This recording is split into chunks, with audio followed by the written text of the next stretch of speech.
हाँ भाई 259 फॉर 5 हमारा स्कोर है, मतलब पहले दिन का।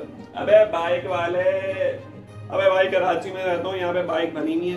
एक तो ये जीतो पाकिस्तान ने बाइकें निकाल निकाल के ना हमारा सत्यानाश मारा हुआ है। एक तो बाइक आ रही होती है, ऊपर से हमें होशियार होना पड़ता है क्योंकि हम कराची में कहीं हमारा मोबाइल वॉलेट ना निकल जाए। वो तो शुक्र है अभी मैं घर में बैठा हूँ, इसलिए मुझे कोई टेंशन नहीं है। खैर ये बाइकों की आवाज़ ना ज़रा आप लोग इंडोर मारेगा, ये आती रहेंगी। तो भाई 259 फॉर 5 हमने बनाया पहले दिन में। मतलब कामरान गुलाम की क्या इनिंग है, आए हाय हाय, मतलब बोलते रहेगा, इतने अरसे से बोलते रहेगा भाई डोमेस्टिक के प्लेयर्स ले आओ, डोमेस्टिक के प्लेयर्स ले आओ। फाइनली जो पर्ची प्लेयर्स निकले हैं उसके बाद डोमेस्टिक का टैलेंट आया है और देखो रिजल्ट आपके सामने। डोमेस्टिक के बंदे ने परफॉर्म किया, आप उसके शॉट्स देख लो, उसने जो 200-150 बॉलें खेली हैं, आप वो बॉलें देख लो। हालांकि 200 से ज्यादा ही खेली है उसने, 200 की जो उसने बॉलें खेली है ना, आप वो देख लो। कहीं से ऐसा नहीं लग रहा कि भाई एज लग रहा है या तुक्के में खेल रहा है। सॉलिड जैसे सॉलिड बैटिंग कहते हैं ना, वो उसने बैटिंग करी है बंदे ने। मतलब 3-4 साल तो मतलब इस बंदे के आप लोगों ने जाया कर दिए। अगर ये 3-4 साल पहले आ जाता टेस्ट टीम में, खैर क्या करना, पुरानी बातें याद करके। ये 3-4 साल भी वो हैं जो इसने डोमेस्टिक में परफॉर्म करके बता दिया था कि भाई मैं एक प्लेयर हूँ और मुझे पाकिस्तान खेलना है। लेकिन नहीं, बाबर आजम का नंबर था क्योंकि टॉप ऑर्डर में खेलता था, बाबर आजम कैप्टन था। बाबर आजम इसको स्क्वाड में लेके आता था, लोगों का मुंह बंद करता था और फिर निकाल देता था। हालांकि बाबर आजम नहीं लाता होगा, सेलेक्टर वगैरह लाते होंगे, बाबर आजम खिलाता नहीं था। बाबर भाई गए हैं तो कामरान गुलाम का थोड़ा बहुत आया भाई कि अब कामरान गुलाम खेलेगा, तो अब खेल रहा है वो। देख लो 100 जल्दी और ऐसी टीम बनेगी। अब एक कामरान गुलाम आया ना, सही है। अब इसी तरह सोचो, अगर तुम्हारे 11 के 11 खिलाड़ी या 15 के 15 खिलाड़ी ये इसी तरह डोमेस्टिक सर्किट से पूरे तैयार हो गए तो तुम्हारी टीम बनेगी या नहीं बनेगी? इसी तरह टीम बनेगी। ये सिफारशी, ये जो पर्चियों वाले प्लेयर्स है ना, किसी के अप्पा बोर्ड में, किसी के चच्चा बोर्ड में, किसी की पुप्पी का लड़का यहाँ पे, किसी की सासू माँ का पप्पा यहाँ पे, ये सब चीजें नहीं चलेंगी। अब मेरा लड़का है, मेरा लड़का खेलेगा। अबे भाई तू झाड़ मार जाके भाड़ में जा, तू पाकिस्तान क्रिकेट की टीम में प्रॉपर एक उसूल होना चाहिए, सिर्फ एक उसूल होना चाहिए। जो बंदा डोमेस्टिक में नाक लगड़ेगा सिर्फ वही टीम में आएगा और कोई भी टीम में नहीं आएगा। ये PSL वगैरह है ना, ये सब फालतू की चीज है। इसमें आप प्लेयर्स, इसमें जो भी परफॉर्म करे उसको आप टीम में ना डालें, उसको आप डोमेस्टिक में भेजो। जाओ भाई 3 साल पहले वहां पे अपनी नाक लगड़ो और फिर यहाँ पे आना, फिर यहाँ पे अपनी शक्ल दिखाना। इससे पहले सोचना भी नहीं पाकिस्तान खेलने का।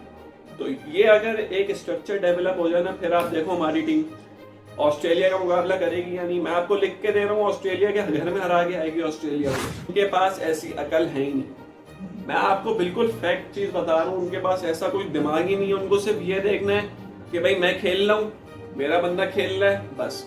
और बहुत है। पाकिस्तान जाए भाड़ में, पता नहीं कितने वर्ल्ड कप हार के आ गए, कितने एशिया कप हार के आ गए, हम लोग खामोश खामोश खामोश बैठे हुए और कोई कहानी नहीं हमारा। अवाम को उल्लू का पट्टा बना के रखा हुआ है, अवाम की बैंड बजा के रखी हुई है इन लोगों ने। ना हमारे पास कुछ है, हमारे पास एक क्रिकेट है, उसको भी तुम लोगों ने 5-6 उल्लू के पट्टों ने हमारा जो बेड़ा गर्क मार के रखा हुआ है। क्या करें, क्या बोले और क्या बोले? इससे बड़ी गाली दे दूं, माँ बहन की गाली दूं, क्या करूं? मुझे बताओ मैं क्या करूं? बहुत दिल जला लिया अपना, थोड़ा सा मूड चेंज कर लेता, थोड़ी अच्छी बातें कर लेता, थोड़ा शेर वेर कर लेता ना। तो शेर है भाई मिर्जा मोहम्मद दानिश गालिब साहब की जानिब से। आए थोड़ा वाह वाह फरमाइएगा कि भाई कामरान गुलाम ने बना दिया अंग्रेजों को गुलाम। आए हाय हाय, कामरान गुलाम ने बना दिया अंग्रेजों को गुलाम। 18 इनिंग 9 मैच के बाद 4 नंबर से आई 50-100 50-100 50-100। आए हाय हाय, आग लगा दी, आग लगा दी, आग लगा दी, आग लगा दी, आग लगा दी, आग लग गई, आग लग गई। मैच का आया था, मैच की थोड़ी बात कर लेते हैं। तो मैच हमारी हो गई थी, शुरू में 2 जल्दी आउट हो गए थे, 19 पे 2 हो गए थे हमारे। अब्दुल्ला शफीक एंड हमारे कैप्टन शान मसूद आउट हो गए थे। अब्दुल्ला शफीक की मुझे बिल्कुल भी समझ नहीं आ रही क्या कर रहा है ये लड़का। मतलब हमारे पास क्यों ऐसे प्लेयर्स होते हैं कि एक इनिंग में 100 रन बना दो, अगली 100 आएगी 6ठी 7वीं इनिंग। मुझे ये चीज समझ नहीं आ रही। हमारे कंसिस्टेंट मुंह से ही नहीं निकल रहा, पाकिस्तान में रह के कंसिस्टेंसी अभी भी मुंह से नहीं निकल रहा। कंसिस्टेंसी उर्दू में बोल लेते हैं भाई, ये तो बहुत मुंह में फंस रहा है। जो भी ये समझ गए ना, वही चीज है। ऐसा क्यों होता है मुझे बताओ ना, 6-7 इनिंग के बाद ही 100 क्यों आता है? बीच में आप लुढ़कते क्यों रहते हो? 20-30 भी नहीं होता आपसे। अब्दुल्ला शफीक की मैंने एक चीज नोट किया है कि भाई वो ओपनर नहीं है। अब आप लोग बोलोगे उसने तो आज तक सिर्फ ओपनिंग नहीं की है, उसने तो कभी नीचे खेले ही नहीं। अबे भाई उस बंदे को पिच रीड करनी नहीं आती। वजह बता देता हूँ मैं, उस बंदे को पिच रीड नहीं करनी आती, उस बंदे को पता ही नहीं होता इस पिच पे कैसे खेलना है। तो मैं उसको बोलूंगा भाई तू वन डाउन आ जा, शान मसूद वैसे भी आ रहा है ऊपर, सही है, या तो साइम जल्दी आउट हो जाता है या अब्दुल्ला आउट हो जाता है। शान मसूद को ओपनर डालो साइम के साथ, अब्दुल्ला शफीक को ले आओ, शान मसूद भी सेट हो जाएगा, अब्दुल्ला शफीक भी सेट हो जाएगा। थोड़े 50-60 के बाद जो पहली विकेट गिरेगी उसको समझ आ जाएगा भाई ये विकेट ऐसे बिहेव कर रही है। अब्दुल्ला शफीक को डालो वन डाउन और शान मसूद को डालो ओपनर साइम के साथ। और शान मसूद पता नहीं क्या हो गया, उसको अच्छा खासा खेलता था भाई, मैं अच्छा खासा ही खेलता था, मतलब पता नहीं उसको क्या हो गया, प्रेशर वेशर में जल्दी करके चला गया। क्रॉली ने भी अच्छा कैच पकड़ लिया, पार्टनरशिप लगी कामरान गुलाम की साइम अय्यूब की। साइम अय्यूब ने तो सेंसिबल इनिंग खेली है, कोई मतलब उल्टा सीधा शॉट नहीं मारा उसने, सेंसिबल इनिंग खेली है, बहुत बेहतर इनिंग खेली है उसने जो पिछली इनिंग खेली थी, अच्छी इनिंग खेली है, टेस्ट मैच के मुताबिक खेली है, मैं उसको अप्रिशिएट करूँगा। केनी के सिंध का लौंडा भाई, उसने अच्छा खेला है तो उसको अप्रिशिएट कर रहा हूँ। उसने प्रेशर सिचुएशन में, हमारे तो आदत है ना 2 आउट होते तीसरा तो यूं ही निकल लेता है और चौथा जो चाय पी रहा होता है वो भी फौरन वही 1 बूट मार के आ जाता है। तो हमारा तो ये उसूल चल रहा होता है कि भाई 1 बूट 2 बूट और फौरन आए बैटिंग आ गई, वाह ये चल रहा होता है। तो उसने प्रेशर सिचुएशन में अच्छी बैटिंग की। 19 पे 2 के बाद उसने 100-150 की पार्टनरशिप मारी कामरान के साथ। कामरान गुलाम की तो बात हो गई, बेहतरीन इनिंग खेली उसने, डेब्यूटेंट, उसको तो बस तारीफों के पुल मान दो उसको। अब इतना मत उठाना कि वो अगली इनिंग में ना चले, बस सही है, अच्छा काम किया, आपका काम है आपको खेलना, आप अच्छा खेले आप दो।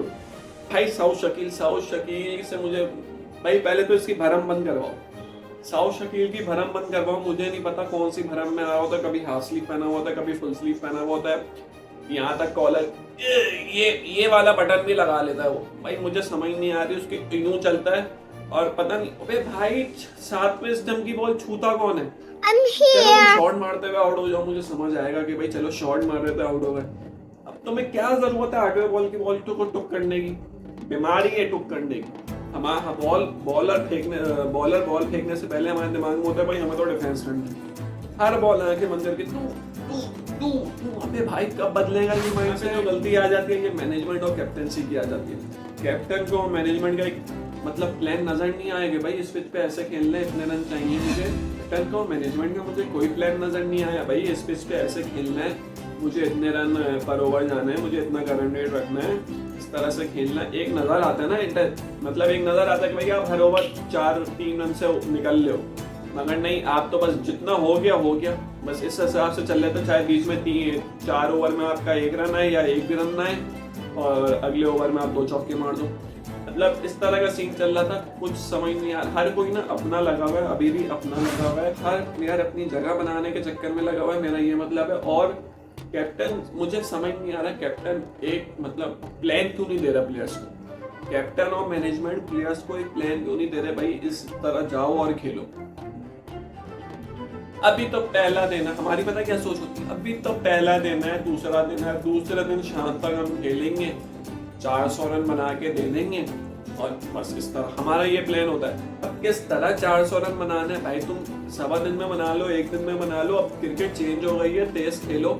मुझे सही है ये पिच थोड़ी मुश्किल थी, सही है, इस पिच के हिसाब से भी मुझे रन बनाने का तरीका समझ नहीं आया, मुझे बिल्कुल भी समझ नहीं आया रन बनाने का तरीका। बस जितने रन बन रहे हैं ना खुद बन गया, मैनेजमेंट का कोई प्लान नहीं होता, मुझे ये चीज समझ नहीं आ रही है। ब्रैडमैन रिजवान की तो भाई क्या ही बात करूंगा, पैर नहीं चलता भाई, उस बंदे को कोई ऐसी एक्सरसाइज करवाओ कि उसका पैर चले, कुछ कर भाई, उसके जूते वूते कुछ ऐसे बना दो, स्प्रिंग वाले जूते बना दो कि वो 1 कदम चले 2 कदम खुद ही चल जाए, कुछ जम मार के कुछ कर ले भाई, उसके पैर वैर चलवाओ यार, उसके पैर ही नहीं चलते।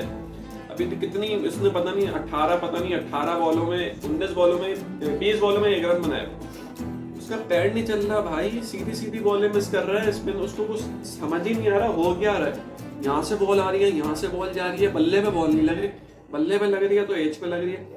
अब दुनिया को पता चल चुका है भाई रिजवान भाई थोड़ा सा मतलब कुछ मुझे इस बंदे की टेक्निक में नजर नहीं आती, बगैर टेक्निक के बगैर फुटफट के ये बंदा चलता है। ये भी वही बंदा है और आप लोग देख लेना, ये वही बंदा है जो एक इनिंग में 100 करेगा और अगली 7वीं 8वीं इनिंग में 50-100 करेगा। आप लिख के ले लो या आप रिसर्च मार लो, मुझे पता भी नहीं है इसकी हिस्ट्री, लेकिन आप रिसर्च मार लो, इसकी इनिंग ही यही हो, 100 आ रही होगी 7-8 इनिंग के बाद, क्योंकि ये बैट्समैन ही ऐसे है, चल गया तो चांद तक वरना शाम तक, ये वाला बैट्समैन है। 259 है तो, और इनका मुझे यकीन है कि इनका कोई प्लान ही नहीं होगा कि हमें इतने रन बनाना है, बस खुद ही जितने बन जाएंगे तो देखेंगे। खैर फिर हम भी कल ही देखेंगे भाई कितने रन बनाते हैं। भाई इस मैनेजमेंट और कैप्टनसी को ना इस चीज़ को बदलने की बहुत ज़रूरत है। खैर देखो कल क्या होता है।